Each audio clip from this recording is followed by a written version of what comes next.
Le SADI est une technique de chirurgie bariatrique qui consiste à réaliser dans un premier temps une sleeve gastrectomie. Nous allons couper l'estomac comme ceci. Ensuite, nous allons couper le duodénum à ce niveau-là, juste après le pylore.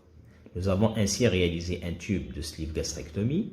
Nous allons ensuite réaliser une anastomose entre ce duodénum et l'intestin grêle à ce niveau-là.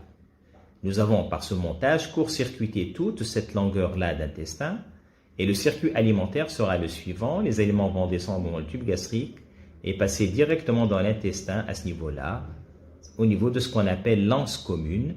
C'est au niveau de cette anse commune-là que se fera l'absorption des aliments et cette anse aura une longueur de 2,50 m. Cette technique donc va associer le caractère restrictif de la sleeve gastrectomie et le caractère de malabsorption en court-circuiter toute cette longueur d'intestin qui est relativement longue. Cette technique est indiquée lorsqu'on veut majorer l'effet de malabsorption chez des patients qui ont des habitudes alimentaires particulières, basées essentiellement sur beaucoup de sucre et beaucoup de grignotage, ou bien en cas d'échec ou de reprise de poids après une sleeve gastrectomie sans dilatation du tube gastrique.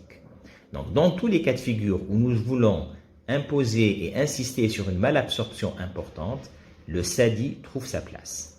Le corollaire, c'est que cette intervention va nécessiter un suivi nutritionnel très rigoureux pour pouvoir amener la supplémentation nécessaire en vitamines, en sels minéraux et en protéines. Comparé au bypass, cette technique va avoir un effet restrictif moindre puisque le volume d'une sleeve gastrectomie est supérieur au volume d'une poche gastrique de bypass, mais par contre aura un effet de malabsorption plus important puisque la longueur d'intestin court-circuité va être plus longue.